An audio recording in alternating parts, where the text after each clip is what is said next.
पत्नी अपने पति से कहती है, पता नहीं क्या हो गया है हमारी गुड़िया को। कल रात को खाना भी नहीं खाया और रो भी रही थी। अभी सुबह जगाने गई तो फिर से रो रही थी। वजह पूछी तो बस इतना कही कि प्लीज़ माँ मुझे अकेला छोड़ दो। मुझे लगता है कि शायद उसे किसी ने प्यार में धोखा दिया है। डर लगता है कहीं वो खुद को नुकसान ना पहुँचाए। पति थोड़ी खामोशी के बाद कहता है, ठीक है मैं देखता हूँ। इतना कहकर वह अपने बेटी के कमरे में जाती है। पिता, गुड़िया रानी कैसी हो बेटा? बेटी, प्लीज पापा मुझे कुछ दिनों के लिए अकेला छोड़ दीजिए। पिता, ठीक है बेटा, मगर एक शर्त है। बेटी, बोलिए। पिता, मैं तुम्हें एक बकवास कहानी सुनाना चाहता हूँ, तुम सुन लो, फिर हम तुम्हें डिस्टर्ब नहीं करेंगे। ओके। बेटी, ठीक है सुनाइए। पिता, आज से करीब 20 साल पहले एक राजा हुआ करते थे, बेहद अमीर। उनके 2 बेटे थे। बड़ा बेटा बेहद आज्ञाकारी और ईमानदार था। उस राजा को अपने बड़े बेटे पर नाज था। उसकी शादी एक खूबसूरत लड़की से कर दी गई। फिर वो खूबसूरत लड़की राजा की बड़ी बहू गर्भवती हुई। घर में खुशियाँ ही खुशियाँ छा गई, मगर राजा की जीत थी कि बेटा ही हो। फिर राजा ने अपने बहू के गर्भ का चेकअप करवाया तो पता चला कि गर्भ में लड़की है। राजा ने बेटे को हुक्म दिया कि लड़की को गिरा दिया जाए। आखिर बड़ा बेटा आज्ञाकारी था, ना तो करेगा नहीं, मगर पता नहीं उस पागल बेवकूफ़ को क्या सूझा कि 2 दिन बाद अपना राजपाट, धन दौलत, शानो शौकत सब कुछ छोड़ के अपनी गर्भवती पत्नी को लेकर महल से गायब हो गया।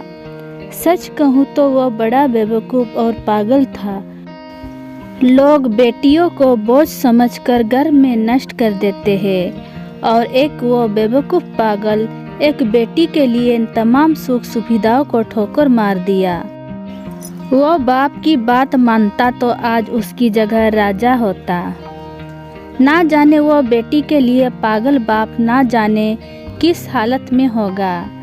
तभी गुड़िया की माँ वहाँ आकर कहती है कि वो बेटी के लिए पागल शख्स और कोई नहीं, यही तेरी पिताजी है जो तुझे अपनी सच्ची कहानी सुना रहे हैं। तो कहती थी ना कि मम्मी, नाना नानी को तो मैंने देख लिया, काश पापा अनाथ ना होते तो दादा दादी का चेहरा भी देख लेती। तेरे पापा अनाथ नहीं हैं, तो बड़ी होकर जिद ना करे दादा दादी से मिलने की, इसलिए तुझसे सच छुपाया गया। फिर तेरे पापा ने तेरे पैदा होने के बाद एक कसम ली कि तेरे अलावा दूसरा संतान फिर कभी नहीं बनाएंगे। अखबार में इश्तिहार देकर तेरे दादा दादी ने बेटी को लेकर ही वापस आने को कहा। मैंने भी जोर दिया वापस जाने को, मगर तुझे गोदी में उठाकर तेरे पापा ने बस इतना ही कहा, जिस घर में मेरी प्रिंसेस की हत्या का फरमान निकाला गया हो, वहाँ एक राजा कैसे सांसें ले सकता है। अब नज़ारा अलग था।